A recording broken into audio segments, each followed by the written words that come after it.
Bueno, hermanos, buenas tardes a todos. Me alegro de verlos. Hoy vamos a seguir con nuestra serie. Vamos a seguir estudiando Romanos. Así que si les parece, vayan abriendo la Biblia en Romanos capítulo 3. Romanos capítulo 3, y vamos a estar viendo desde los versículos 1 al 20. Romanos 3, 1 al 20. Tenía como 15, 16 años cuando... ¿Ahí se escucha mejor? ¿Ahí?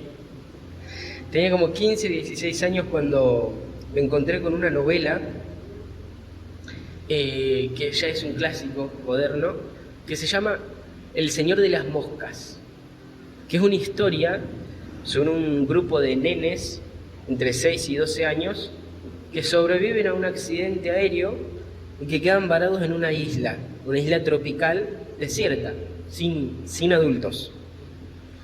A algunos les va a parecer familiar la historia porque hay un capítulo de Los Simpsons que parodian la novela.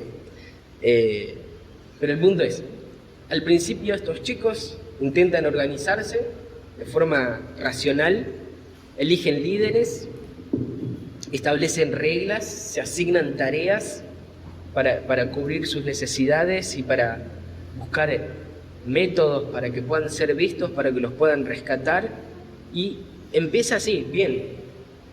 Pero con el paso del tiempo, esas estructuras que se armaron se empiezan a desmoronar. Los más chiquitos del grupo empiezan a tener pesadillas sobre una bestia que vive en la isla, que después se revela que esa bestia en realidad era un cadáver de un paracaidista que había quedado ahí.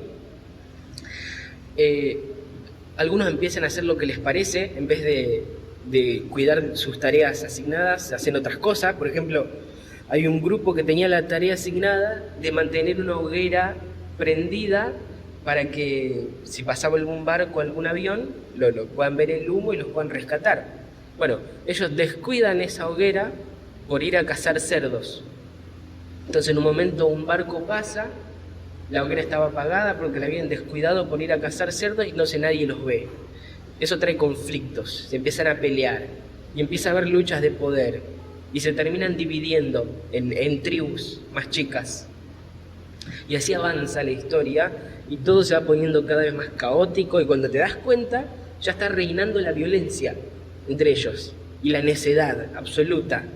Y los que habían comenzado de esa manera tan lógica, tan organizada y tan racional, en cierta escena se encuentran cortándole la cabeza a un cerdo para clavarla en una estaca y ofrecerla como tributo, como ofrenda a la bestia. La cabeza del cerdo está llena de moscas, de ahí viene el nombre de la novela. Y todo sigue por ese camino, por esa espiral descendente, hasta que llega un momento, un punto climático, trágico, en el que primero asesinan a uno de los nenes, accidentalmente confundiéndolo con la bestia, terminan asesinándolo, y después asesinan a uno intencionalmente de un golpe con una piedra en la cabeza por una discusión que habían tenido.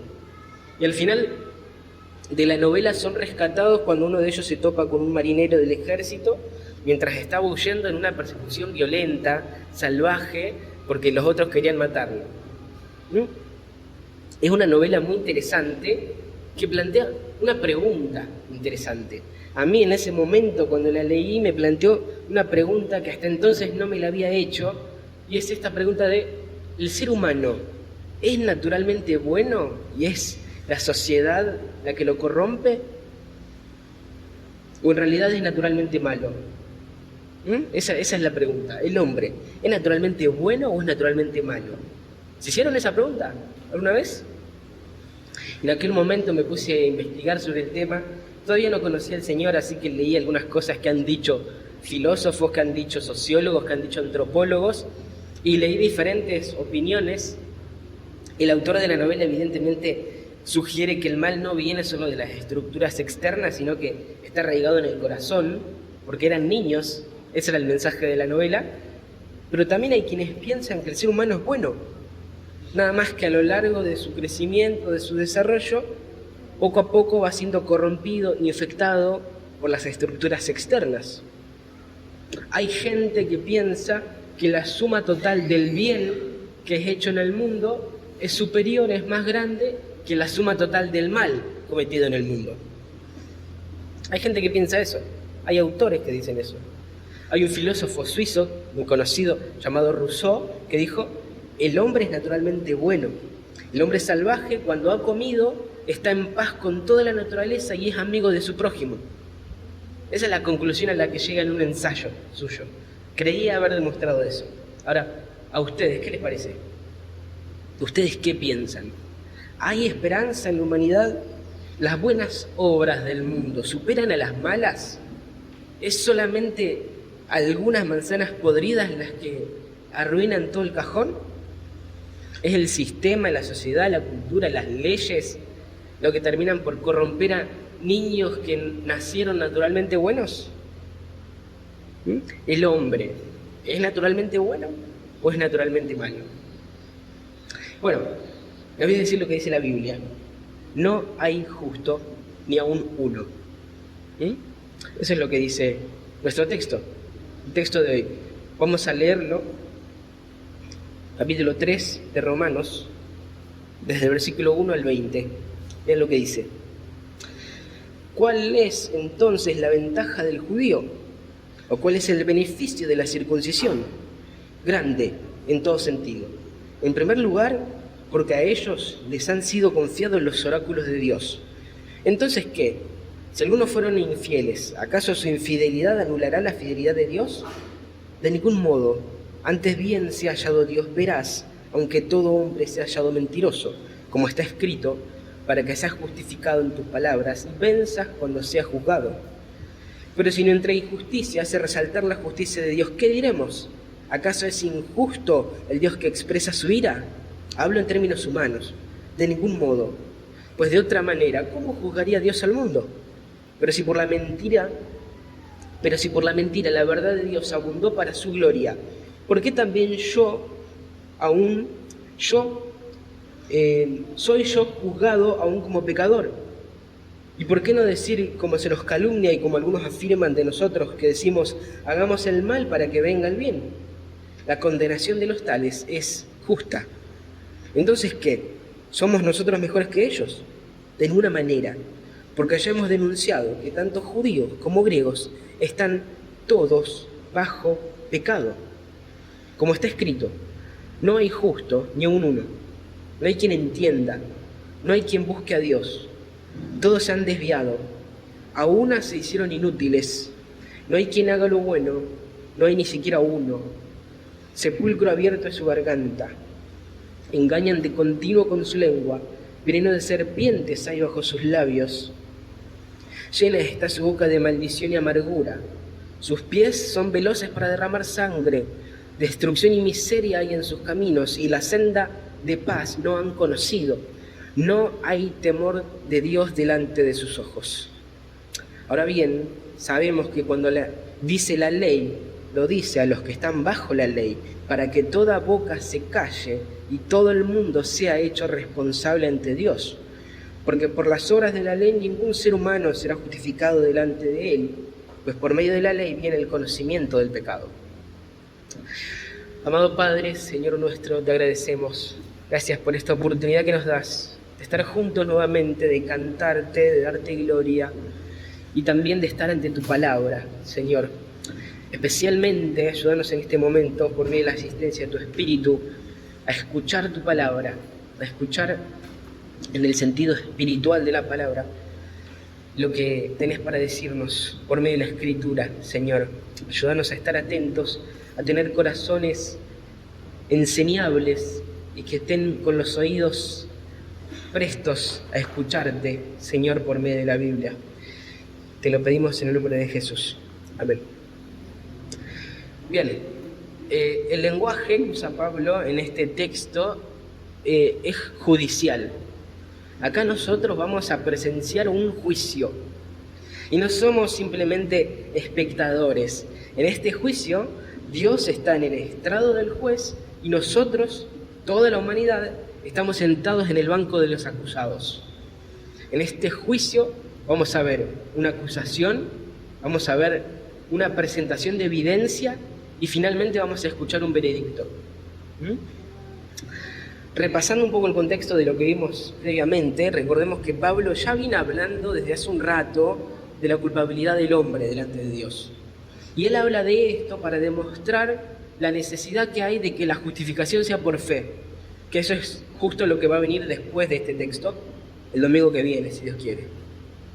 Entonces, él primero, al final del capítulo 1, habló de la culpabilidad de los gentiles, es decir, de los no judíos, diciendo que los no judíos, aunque no tenían la revelación especial de Dios, igual no tenían excusa, porque tuvieron cierto conocimiento de Dios en la creación y aún así lo ignoraron, aún así no lo reconocieron. Entonces, primero demuestra la culpabilidad de los gentiles, después se dirige a los judíos y a lo largo de todo el capítulo 2 él va dando varios argumentos para demostrar la culpabilidad de los judíos también. Y ahora, en el capítulo 3 tenemos al principio un último argumento a favor de la culpabilidad de los judíos y después tenemos un veredicto final de la condición de toda la humanidad completa delante de Dios. En definitiva, este es un texto que habla de la naturaleza y de la condición del hombre ante Dios. Los psicólogos pueden decir muchas cosas sobre la naturaleza de la humanidad, los sociólogos, los antropólogos pueden hablar mucho sobre la naturaleza del hombre, pero todos tienen que callarse ante el veredicto de Dios. Esto es lo que vamos a ver hoy y vamos a verlo en el mismo orden lógico que fluye en el texto. Creo que tenemos 4 movimientos en el texto, así que vamos a tener 4 puntos. Punto número 1, se rechaza el planteo de inmunidad para los religiosos. Versículos 1 al 8. Se rechaza el planteo de inmunidad para los religiosos. Número 2, la acusación oficial, versículos 9 al 12. Número 3, la presentación de evidencia, versículos 3 al 18. Y número 4, el veredicto final del juez, versículos 19 y 20. Comencemos con el primer punto. Se rechaza el planteo de inmunidad para los religiosos. No hay inmunidad para los religiosos. Hay ciertas personas que pueden tener inmunidad ante un juicio. Por ejemplo, existe la inmunidad parlamentaria, que es una inmunidad que tienen los legisladores para proteger la independencia del poder legislativo. O está la inmunidad diplomática, que es para los diplomáticos, para los embajadores, para los agentes de las embajadas. Ellos pueden reclamar esta inmunidad ante un juicio. Entonces, cuando empieza un juicio y alguien invoca esta inmunidad, lo primero que hace el juez es resolver ese planteo. Y si no corresponde, si la inmunidad no aplica, lo desestima y el juicio empieza con normalidad. Eso es más o menos lo que vemos acá. Pablo sabe que los judíos podrían llegar a pensar que por ser la nación escogida, la nación favorecida, tendrían cierta protección o cierta inmunidad al juicio de Dios. Tal vez ellos piensen que por quienes son, estarían exentos del juicio de Dios. Entonces Pablo se anticipa a todos esos posibles argumentos que ellos podrían estar pensando a favor de su inmunidad y los va refutando. Él le va a demostrar que Dios rechaza ese reclamo de inmunidad que originalmente es de parte de los judíos, pero que hoy nosotros podríamos aplicarlo a los religiosos. Porque hoy los religiosos actuales, como los judíos en aquel entonces, podrían pensar que podrían tener alguna especie de protección especial, alguna especie de inmunidad ante el juicio de Dios. El Señor dice, no, acá no hay inmunidad para nadie, no hay fueros para nadie. Vean cómo empieza, dice, ¿cuál es entonces la ventaja del judío? ¿Cuál es el beneficio de la circuncisión? Grande, en todo sentido. En primer lugar, porque a ellos les han sido confiados los oráculos de Dios. El primer argumento que podían presentar los judíos es que ellos tienen la palabra. Ellos tienen la palabra de Dios. Y Pablo reconoce que eso es una verdadera ventaja. A los judíos realmente le había sido confiada la palabra de Dios, los oráculos de Dios. Ellos conocían quién es Dios, conocían qué es lo que Dios le demanda a su pueblo. Pero Pablo está diciendo, esa ventaja no es una inmunidad, es una responsabilidad, más bien. Tener más luz no reduce el juicio, de hecho lo intensifica. saberte versículos de memoria no te va a servir para librarte del juicio. Tener la Biblia en la mesita de luz tampoco. Conocer las historias de la Biblia, las advertencias de la Biblia, las promesas de la Biblia, no te va a servir de inmunidad en sí mismo. Al contrario, solo va a servir para decirte, si querés justificarte con eso, con que sabés todo eso, solo te va a servir para decir, bueno, entonces, si tanto conocés, ¿por qué no obedeces? Intensifica el juicio, te hace aún más culpable. Otro argumento, dice, versículos 3 y el principio del 4. Entonces, ¿qué? Si algunos fueron infieles, ¿acaso su infidelidad anulará la fidelidad de Dios? De ningún modo. Antes bien se ha hallado Dios veraz, aunque todo hombre se ha hallado mentiroso. Otra objeción clave para los judíos es esta de que entonces fracasó el plan de Dios. Si nosotros somos juzgados, nosotros como judíos hablando de ellos, ¿no? Somos juzgados. Entonces significa que fracasaron las promesas de Dios que vemos en la Escritura, en el Antiguo Testamento. Entonces Pablo le dice, no, la fidelidad de Dios no depende de la fidelidad humana. Pablo básicamente le está diciendo, si entendiste las promesas de Dios en la Escritura así, entonces las entendiste mal. Y entonces les cita la Biblia y les dice, como está escrito, para que seas justificado en tus palabras y venzas cuando seas juzgado. Y Pablo cita el Salmo 51, donde David, el rey más representativo de toda la historia de Israel, reconoce que Dios tiene razón al juzgar a su pueblo por su pecado.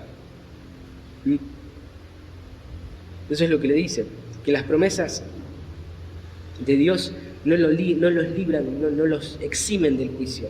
Si David, que fue el judío más grande de toda la historia, el kosher más kosher de todos los judíos, el religioso más religioso de toda la historia de Israel, si él no estuvo exento del juicio, entonces nadie lo está diciendo Pablo. Las promesas de Dios no eran un cheque en blanco para ellos. Ese no es un argumento para la inmunidad, no hay inmunidad ahí. Después aparece otro argumento que es casi perverso. Vean lo que dice.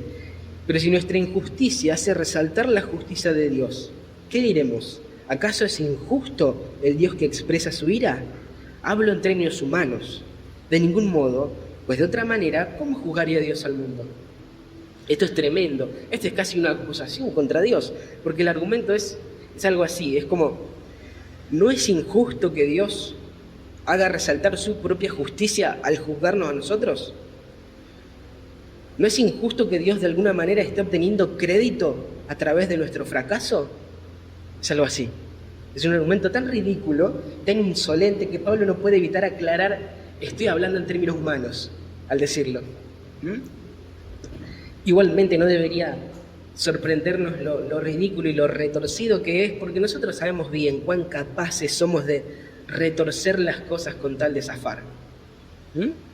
El asunto es que Pablo responde con firmeza, le dice, de ningún modo. Esa manera de pensar es incompatible con su justicia. Simplemente ese argumento es una ridiculez. El culpable tiene que ser juzgado y listo. Eso es lo justo. Y Dios lo va a hacer porque Él es justo. Después dice, pero si por mi mentira la verdad de Dios abundó para su gloria, ¿por qué también soy yo aún juzgado como pecador? ¿Y por qué no decir como se nos calumnia y como algunos afirman que nosotros decimos, hagamos el mal para que venga el bien? La condenación de los tales es justa. El último intento religioso es el más extremo y es el de usar la gloria de Dios como excusa para pecar. La idea es, ¿por qué me juzgas si mi pecado al final sirve para resaltar su gloria? ¿No es mejor pecar para que su gloria sea aún más resaltada? Y esto es como, para Pablo es como, bueno, ya es demasiado. Él ya ni siquiera debate ese punto, directamente dice que la condenación de quienes piensan así es justa. Otra vez, es un argumento tan rebuscado, tan retorcido, que hace evidente que quienes piensan así lo único que están buscando son excusas para seguir pecando. Entonces Pablo básicamente le dice, bueno, nada, si vos pensás así, sos un perverso que merece ser condenado, y ya, no hay vueltas. Pablo deja en claro que los mismos atributos de Dios en los que los judíos podrían estar intentando agarrarse para justificar su inmunidad al juicio, son precisamente los atributos de Dios que hacen inevitable su juicio. Venir todos los domingos no nos hace zafar, decir amén y decir Dios te bendiga tampoco. Compartir imágenes con versículos en las redes sociales tampoco. No importa cuántos libros cristianos leas, cuántos artículos leas, cuántos sermones escuches. No hay inmunidad religiosa, ni moral ni espiritual en la corte de Dios. No hay fueros para nadie. Todos comparecen delante de Él, todos enfrentan el juicio, y con toda razón, porque es lo justo. Entonces, después de desestimar la inmunidad para los religiosos, ahí sí empieza el juicio y viene la acusación. Nuestro segundo punto, que está claramente la acusación en el versículo 9 y después se expande en los versículos 10 al 12. Ven lo que dice, versículo 9. Entonces, ¿qué? ¿Somos nosotros mejores que ellos? De ninguna manera, porque ya hemos denunciado que tanto judíos como griegos están todos bajo pecado. El punto que Pablo argumenta es que todos están bajo la dominación del pecado, que todos están bajo pecado. Dice, tanto judíos como griegos están bajo pecado. Es decir, absolutamente toda la humanidad está bajo el poder del pecado. No hay excepción, no hay nación, ni grupo étnico, ni nada que no esté incluido en esa declaración. Todos están bajo pecado. Esa es la acusación principal y después se extiende y dice, citando la Escritura, como está escrito, no hay justo ni aun uno, no hay quien entienda, no hay quien busque a Dios. Todos se han desviado, a unas se hicieron inútiles, no hay quien haga lo bueno, no hay ni siquiera uno. Pablo usa un negativo 7 veces, y esto debería hacer resonar nuestros oídos. Que use 7 veces el negativo es un recurso para subrayar, para enfatizar que no hay nadie que sea justo, no hay ni uno solo. Esta es la acusación del tribunal. El asunto tiene que ver con el pecado, y lo que tiene que ver con el pecado tiene que ver con un fracaso en reconocer a Dios como Dios. Ese es el corazón del pecado.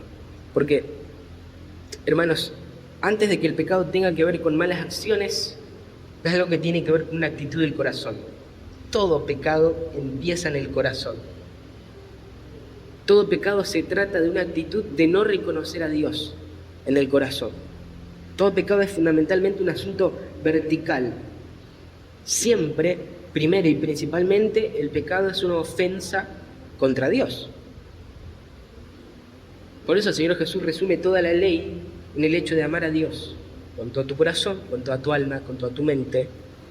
Por eso los primeros 4 mandamientos de los 10 mandamientos tienen que ver con Dios. Y el caso es que nadie obedeció eso, nadie hizo eso. No hay justo ni un uno, no hay quien entienda, no hay quien busque a Dios. No solo no buscan a Dios, huyen de Dios. Y al huir se desvían. Todos se desviaron. Se apartaron deliberadamente del camino. Y al desviarse se volvieron inútiles. Ya no son aptos para el propósito para el cual fueron hechos. Ya no son capaces de vivir para el fin para el cual fueron creados, que es vivir para la adoración de Dios. Ya no pueden vivir para amar a Dios como originalmente fueron creados. Así que no hay justo ni un uno, no hay quien entienda, no hay quien busque a Dios. Todos se han desviado, a unas se hicieron inútiles, no hay quien haga lo bueno, no hay ni siquiera uno. Hay algo que se llama depravación total. Y la depravación total no es que nunca hagamos nada que sea bueno, ni que vos y yo nunca tengamos ningún momento de decencia, pero sí es que cada aspecto de cada obra, debido a que no reconocemos a Dios como Dios, ni tratamos a Dios como Dios, de alguna manera está manchado por ese fracaso, todo lo que hacemos. El obrero que es esforzado, que nunca falta, que hace todo lo que le dicen sin cuestionar y que está dispuesto a muchas cosas para el beneficio de su empresa, es un trabajador que todo patrón quisiera, pero al callar y mirar para otro lado, o incluso al participar de cosas indebidas que hace la empresa, todo su trabajo está manchado por el pecado. Lo mismo pasa con un comerciante que abre su negocio todos los días, que atiende bien, que trata con respeto a los clientes, que se esfuerza por seguir adelante, pero que justifica olvidarse facturar, tomar atajos para no pagar impuestos, porque si no lo hace él, lo va a hacer otro, o porque el sistema es injusto. Lo mismo pasa con un padre que ama a sus hijos y que trabaja duro por ellos, pero que llega a su casa y descarga su enojo, que justifica su aspereza o su indiferencia con el hecho de decir, estoy cansado. La idea de la depravación total es que toda la humanidad está infectada con el pecado, contaminada por el pecado. ¿Vieron cuando dejan algo en la heladera sin tapar? Que agarra el famoso y nauseabundo gusta heladera. Bueno, algo así sucede con el pecado. Todo lo que pensamos, decimos y hacemos no es necesariamente lo más malvado que podría ser, pero sí de alguna manera está infectado por el pecado. Y esto ya es fuerte, pero aún así, cuando nosotros miramos el versículo 9, vemos que la acusación va más allá y es aún más fuerte que solo eso. Porque hay una imagen que es más fuerte que la de simplemente estar infectado o contaminado con el pecado. Vean de nuevo el versículo 9, dice, entonces, ¿qué? ¿Somos nosotros mejores que ellos? De ninguna manera, porque ya hemos denunciado que tanto judíos como griegos están todos bajo pecado. Bajo pecado. No simplemente infectados, no apenas tocados por el pecado, sino que directamente esclavizados y aprisionados por el pecado. No simplemente asociados con la injusticia, injustos. Pablo dice que toda la humanidad está cautiva bajo su amo, el pecado. Es casi como si lo personificara el pecado. Hay un prisionero que está cautivo en una celda por un carcelero. El prisionero es toda la humanidad y el carcelero es el pecado. Ahí está diciendo todos, tanto judíos como griegos, están bajo pecado. Y esto es algo que pienso cada vez que veo multitudes de personas. Cada vez que veo multitudes de personas viene esto a mi mente y no lo puedo evitar. Por ejemplo, este año vieron que hubieron muchos conciertos grandes de Argentina, que vino Oasis, que vino Linkin Park, que vinieron los Guns. Bueno, yo veía las imágenes de esos conciertos multitudinarios, esos estadios llenos, y pensaba, todos ellos ahí saltando, extasiados, están bajo pecado. Y lo mismo con cualquier grupo de personas. No puedo evitar pensar eso. Lo mismo cuando ven las hinchadas de fútbol cantando. Cuando se está debatiendo alguna ley importante y pasan las imágenes del Congreso y están ahí todos los diputados o los senadores, pienso, todos ellos están bajo pecado. Y cuando veo los actos oficiales del gobierno que está ahí, toda esa solemnidad y toda esa gente que se ve muy importante y muy respetable, pienso, todos ellos están bajo pecado. O lo mismo con los premios, los Oscar, los Grammy, que están todos esos famosos admirados por todo el mundo, ellos están bajo pecado. Y cuando estoy en las reuniones familiares, los miro y pienso, esta vez con el corazón roto, ellos están bajo pecado. Esta es la acusación contra la humanidad. Y hermanos, esto no es solamente algo que está en estos versículos. Esto no es una idea de Pablo solamente. Esto es algo que es consistente en toda la Escritura. Lo vemos en todas las páginas de la Biblia, desde el principio. Lo vemos desde las primeras páginas, cuando la mujer vio que el árbol era bueno para comer, y que era agradable a los ojos, y que el árbol era deseable para alcanzar sabiduría, y tomó del fruto y comió, y también le dio a su marido que estaba con ella y comió. Lo vemos en Génesis 6, cuando el Señor vio que era mucha la maldad de los hombres en la tierra y que toda la intención de los pensamientos de su corazón era solo hacer el mal. Lo vemos en las palabras del profeta Jeremías, cuando dijo, más engañoso que todo es el corazón y sin remedio. Esto es algo que ha dicho nuestro Señor Jesús cuando estuvo en la tierra. Él dijo, y este es el juicio, que la luz vino al mundo y los hombres amaron más las tinieblas que la luz, pues sus acciones eran malas. Él dijo, el mundo no puede odiarlos a ustedes porque me odia a mí, porque yo doy testimonio de él que sus acciones son malas. Él dijo, ¿también ustedes son faltos de entendimiento? ¿No comprenden que todo lo de afuera que entra al hombre no puede contaminarlo? Lo que sale del hombre es lo que contamina al hombre, porque de dentro, del corazón del hombre, salen los malos pensamientos, las fornicaciones, robos, homicidios, adulterios, avaricias, maldades, engaños, sensualidad, envidia, calumnia, orgullo e insensatez. todas estas maldades de adentro salen y contaminan al hombre.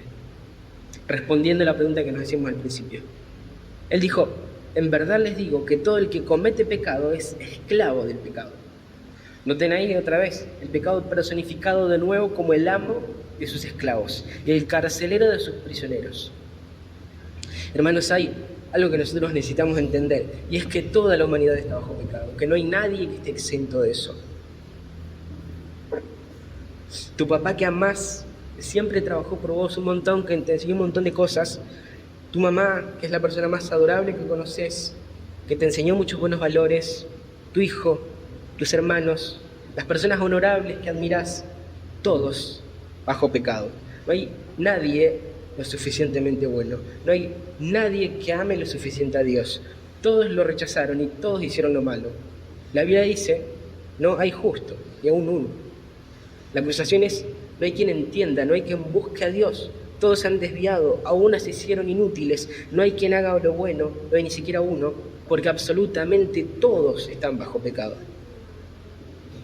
Y entiendo que esto puede sonar fuerte para algunos. De hecho, espero que suene fuerte para todos, porque lo es. Y predicar textos así no es precisamente agradable en sí mismo, pero hay una convicción que me impulsa a hacerlo con mucho gozo, con muchas ganas, y es que estoy convencido de que entender esto es clave para entender el Evangelio. Y mi esperanza es que ustedes, mis hermanos acá, por el hecho de pensar en la condición natural del hombre, los lleve a entender más el Evangelio, que puedan ver el amor de Cristo, y que eso les despierte nuevos y más intensos, más profundos afectos por Dios. Y mi esperanza es que quienes estén acá, que no sean verdaderamente convertidos, que no hayan nacido de nuevo, por medio de esta verdad dura, Cristo amanezca en sus corazones. Que por fin puedan ver que son grandes pecadores que merecen condenación, pero que en Jesús tienen un gran Salvador. Entonces, esta es la acusación, todo bajo pecado. Y no es una acusación infundada, es una acusación justificada, con fundamento. El fiscal presenta evidencia para esta acusación. La evidencia es lo que leemos desde los versículos 13 al 18. Este ya es nuestro tercer punto, la evidencia. Aunque ya vimos mucha evidencia antes, en realidad, desde el versículo 18 del capítulo 1, acá, en estos versículos del 13 al 18, Pablo va a dar una serie de citas de algunos salmos y de algunas partes del profeta Isaías. Y estos textos, en su contexto original, en primera instancia, estaban dirigidos o a los enemigos de Israel o a los injustos dentro de Israel. Pero ahora Pablo está sugiriendo que estas palabras no aplicaban solamente a los enemigos de Israel o a los injustos dentro de Israel, sino que aplicaba a Israel mismo. Y por lo tanto, si aplica a Israel, también aplica a todo el mundo. Pablo está aplicando estos textos que son tomados del Antiguo Testamento, a toda la humanidad. Y la evidencia la tenemos clasificada acá en dos categorías. Versículos 13 al 14 en el habla y versículos 15 al 18 en la acción. Vean primero en el habla. Versículo 13 en adelante dice: sepulcro abierto su garganta, engañan de continuo con su lengua, veneno de serpientes hay bajo sus labios, llena está su boca de maldición y amargura. Pablo menciona 4 cosas que apuntan al habla: la garganta, de la cual emergen las palabras, la lengua y los labios, donde se forman las palabras, y la boca, de la cual esas palabras salen tan fácilmente. ¿Quieren evidencia de que estamos bajo pecado? Bueno, miremos lo que dice el texto sobre nuestra habla. Lo que escribimos, lo que decimos, lo que formamos y sale de la profundidad de nuestro ser por nuestra garganta y a través de nuestros labios, nuestras lenguas, sale por nuestra boca, es esto. Primero dice: sepulcro abierto es su garganta. Tocar un muerto, un cadáver, para la cultura judía significaba quedar ritualmente impuro. Un sepulcro abierto no solamente era peligroso por las bacterias y eso, sino que era una fuente de inmundicia ritual. Lo que está diciendo es que lo que sale de nuestra boca constantemente hace que tanto el que habla como los que rodean al que habla sean inmundos ante Dios. El lenguaje que sale de tu garganta, está diciendo Pablo, te hace inaceptable para Dios e incluso es tan inmundo que contamina a todos los que están en contacto con vos. Los chistes que haces, los pequeños comentarios en doble sentido que deslizás, el chisme, la calumnia en los que te deleitas, la malicia que intercambiás, el parloteo inútil en el que te perdés por tanto tiempo.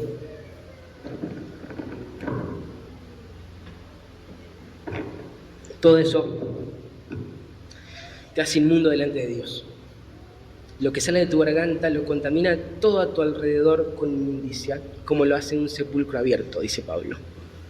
Y también dice, engañan de continuo con su lengua. Está citando el Salmo 140, en cuyo contexto original habla de una trampa oculta, de una red tendida. Pablo dice, ustedes usan sus lenguas para engañar, intentan dañar, pero usan palabras engañosas para cubrir su verdadera intención.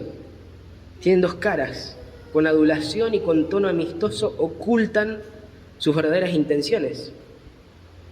Les hacen creer que están de su lado, pero en realidad tienen intenciones maliciosas.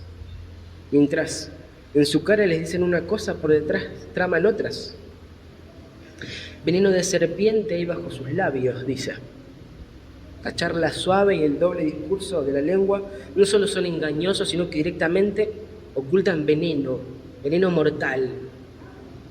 Hay colmillos cargados de veneno listos para atacar a la primera oportunidad. Ustedes pueden examinarse así. Después de un cumplido, muchas veces después de un cumplido, hay una palabra que a veces aparece que es muy reveladora. La palabra pero. Sí, es una persona muy agradable, pero él es muy trabajador, muy esforzado, muy simpático, pero somos muy buenos amigos, yo lo quiero mucho, pero el habla es la evidencia de la acusación. Imagínate que ahora reprodujéramos en el proyector un video con todo lo que dijiste y con todo lo que escribiste esta semana. ¿Qué veríamos? ¿Te daría vergüenza? ¿Y si fuera un video con todo lo dicho y lo escrito en el último mes? ¿Y si fuera en el último año? ¿Qué pensás que encontraríamos? ¿Qué pensás que descubriríamos sobre vos? Bueno, Pablo ya sabe lo que encontraríamos. Palabras que nos hacen inmundos, tanto a nosotros como a nuestros oyentes. Palabras que adulan, pero están deliberadamente dirigidas a engañar. Palabras que encubren la verdadera intención de dañar. Palabras que provienen de la amargura, del menosprecio, de la subestimación a otro. Palabras egoístas que promueven el yo y que intentan derribar a los demás. Cómo y qué hablamos es una evidencia de que todos estamos bajo pecado. Pero hay más que solo palabras, porque de los versículos 15 al 18 Pablo pasa del habla y del lenguaje a los hechos y las acciones. Y el problema acá es tanto la motivación como la acción misma. Vean, dice, sus pies son veloces para derramar sangre. Destrucción y miseria hay en sus caminos, y la senda de la paz no han conocido. Miren hacia adelante, la dirección del viaje es un avance rápido hacia el conflicto. Dice, sus pies son veloces para derramar sangre. Miren hacia atrás y hay un tendal de bajas dejadas en el camino, cuerpos, huesos. Dice, destrucción y miseria hay en sus caminos. Miren hacia adentro, no hubo nunca una verdadera intención de lograr la paz. Todo siempre fue provocación. En realidad no saben cómo es la paz, no conocen lo que es la reconciliación real. Dice, y la senda de paz no han conocido. Ya sea que miren hacia adelante, hacia atrás, hacia adentro, todas sus acciones e intenciones son violentas y de mal. Y finalmente, por lo tanto, versículo 18, volvemos a donde empezamos. No hay temor de Dios delante de sus ojos. Y por supuesto, porque si realmente temiera a Dios, buscaría agradar a Dios en mi habla por sobre todas las cosas, en mis intenciones por sobre todas las cosas, en mis acciones por sobre todas las cosas. Es evidente que no hay temor de Dios delante de sus ojos. La acusación fue hecha, La evidencia habla por sí misma y sé que tenés el impulso de decir, ese no soy yo. Yo no soy así. Pero haz el intento de examinar tu corazón, porque la Biblia te incluye.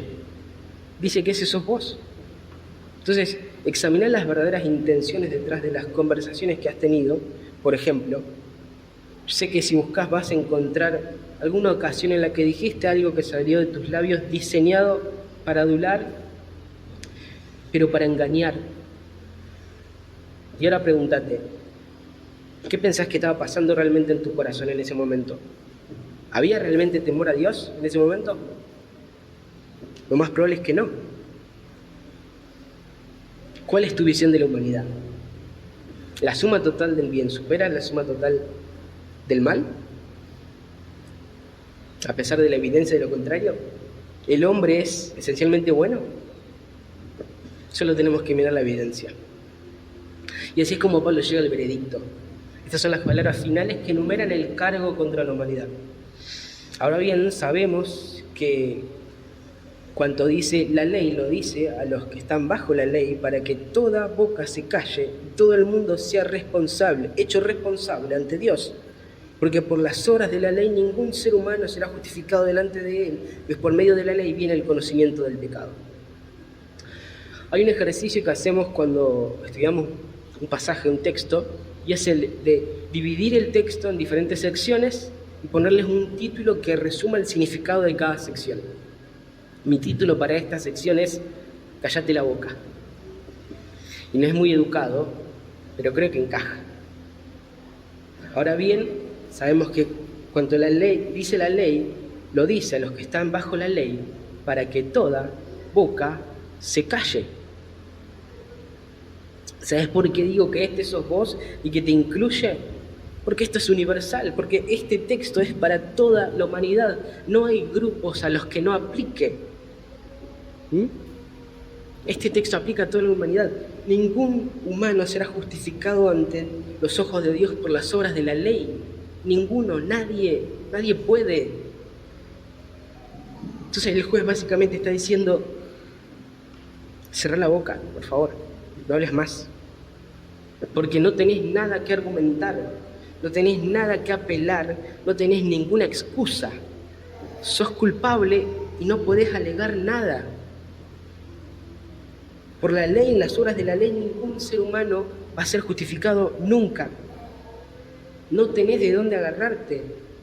No trates de apelar a tu historial, porque tu historial te condena. Tus palabras y tus obras fueron malas. No trates de apelar a la religión, porque la religión no alcanza, no importa cuánto sepas de teología. Como decíamos hoy, con más razón, si sabes tanto, ¿por qué no lo obedeciste? Pues no apeles a tu conocimiento, te conviene guardar silencio. No importa cuánto intentes torcer la Biblia, porque no hay vacíos legales. No intentes decir, bueno, es que un Dios bueno no haría esto, no haría tal y tal, no condenaría, no juzgaría. No. Silencio, porque el carácter de Dios exige que sea juzgado. No trates de decir, bueno, pero es que yo no soy tan malo como esta otra persona o como esta otra. Cerrá la boca, está diciendo el texto. Vos hacés las mismas cosas. Ni siquiera decir, vos hacés otras cosas malas. Vos hacés lo mismo. Exactamente lo mismo. No trates de decir, bueno, es que simplemente no sabía que había un Dios y... Bueno, no, tampoco. Dios se hizo perfectamente claro a través de la creación y vos lo ignoraste. Entonces dice, cerrá la boca, porque no hay excusa, no hay escape. Ninguna cantidad de plata ofrendada, ninguna cantidad de servicio prestado, ninguna cantidad de estudios realizados, ninguna cantidad de títulos en teología, ninguna cantidad de buenas obras, ninguna cantidad de caridad, ninguna cantidad de consejería, ninguna cantidad de nada puede ayudarnos. Estamos sin excusa. No hay nada que podamos decir. Ante la evidencia, solo podemos callarnos la boca.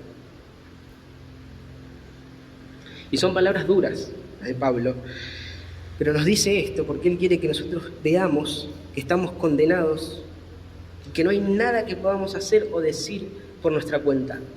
Él quiere que sepamos bien que estamos condenados y que solamente hay una solución, que es el Evangelio del Señor Jesucristo. Para que en lugar de declararnos inocentes a nosotros mismos y en lugar de perder el tiempo al intentar defendernos, supliquemos por misericordia y por gracia, y ya.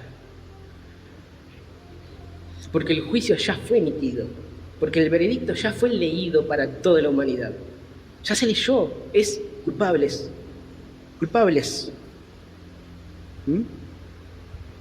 Pero hay una solución, porque el Señor Jesucristo, aunque era igual a Dios, no estimó eso como algo que aferrarse, sino que se despojó, se vació, adquirió la naturaleza humana, ingresó a la historia y Él vivió la vida que ningún ser humano pudo vivir, amando a Dios, buscando a Dios, haciéndole bueno, diciendo buenas palabras, obedeciendo en todo, amando a todos. Y estando en forma de hombre se humilló y se hizo servidor de todos. Y se humilló y sirvió hasta la muerte, y muerte de cruz. Y en la cruz Él cargó con toda nuestra culpa, esta culpa que acabamos de ver con evidencia, y recibió la ira de Dios como sustituto. Él tomó este castigo que nos correspondía por nuestro crimen, Él tomó la condena y dejó disponible su justicia propia para que sea aplicada a todo el que crea en Él. Y ahora cuando alguien cree en Jesucristo y en su obra, su culpabilidad es transferida a Cristo, quien pagó por ella, y Él es vestido con la justicia de Cristo. Así es como podemos ser absueltos de la condena de este juicio que ya nos declaró culpables. Es por la fe en Jesús, porque es imposible justificarse por las obras de la ley. Pero por el decreto de Dios y por la obra expiatoria de Jesús existe una justificación por fe, que eso es lo que vamos a ver la semana que viene. Ahora, algunas cosas para terminar. Para el cristiano que entiende esto adecuadamente, no te confíes, porque sabes que con el tiempo empezamos a confiar en nosotros mismos, en nuestros esfuerzos. Tendemos a descuidar este regalo de gracia que nos fue dado. Entonces no te confíes, porque yo sé, y vos sabés, que sutilmente vas a empezar a confiar en tus propias obras, en vez de confiar en Jesús. Nosotros necesitamos recordarnos el Evangelio todos los días.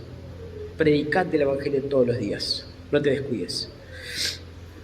Para los hermanos que no lo entienden del todo, es importante que entiendas esto, que vos no podés hacer nada para autojustificarte, nada. Vos no podés pagar por tu pecado. No hay buenas obras, no hay buena conducta, no hay penitencia, nada sería suficiente. No hay nada que puedas hacer, no depende de vos, para nada. La salvación es solamente por gracia y por medio de la fe en Jesús. Tus esfuerzos, por grandes que sean, no te justifican delante de Dios. No es por tu esfuerzo. Hermano, no es por tu esfuerzo. Tus esfuerzos no pueden justificarte. Solo sos justificado por la fe en Jesús, y esto es por la gracia inmerecida de Dios. Y si hubiera alguien que no ha nacido de nuevo, alguien que no ha confiado en Cristo realmente, lo primero que necesitas entender es que sos pecador. Sos pecador. Tu garganta es un sepulcro abierto. Engañás, dañás. Tus labios están llenos de veneno. Tus pies son veloces para derramar sangre. En tus caminos hay destrucción, hay miseria. Nunca conociste la paz. No sabés lo que es la paz. Te desviaste, te hiciste inútil. No podés vivir para lo que fuiste creado. Y todo esto demuestra que no hay temor de Dios en vos, que no reconoces a Dios como deberías reconocerlo. Y todo esto te hace culpable, merecedor de la condena, de la ira de Dios. Y necesitas entender eso, porque ese es el primer paso para poder obtener la justicia que viene de Dios. Cuando entiendas cuán pecador sos, es que vas a dejar de autojustificarte, vas a dejar de intentar defenderte y vas a mirar a Cristo. Vas a mirar a Cristo sin obstáculos, buscándolo como tu Salvador. Oremos. Amado Padre, Señor nuestro, te damos gracias por tu palabra. Gracias por tu palabra que sabemos, Señor, a veces es dura, pero necesitamos que nuestros corazones sean golpeados para que sean ablandados. Recordanos, Señor, el Evangelio, recordanos todas las aristas del Evangelio, recordanos nuevamente porque tendemos a olvidarlo, que no hay nada que nosotros podamos hacer para ser justificados, que no hay nada que nosotros hubiéramos hecho para que vos nos aceptes. Recordanos que si fuimos aceptados, si fuimos perdonados, si fuimos justificados, eso fue solamente el resultado de tu gracia, de tus decretos eternos, y fue el resultado del amor de Cristo y del sacrificio en la cruz. Por esa obra expiatoria, sustitutiva. Recordanos, Señor, que es por los méritos de Cristo. Y ayúdanos, danos humildad para reconocer nuestro pecado, para reconocer nuestra incapacidad y para huir hacia vos y no de vos, para huir hacia el trono de la gracia. Oramos en el nombre de Jesús. Amén.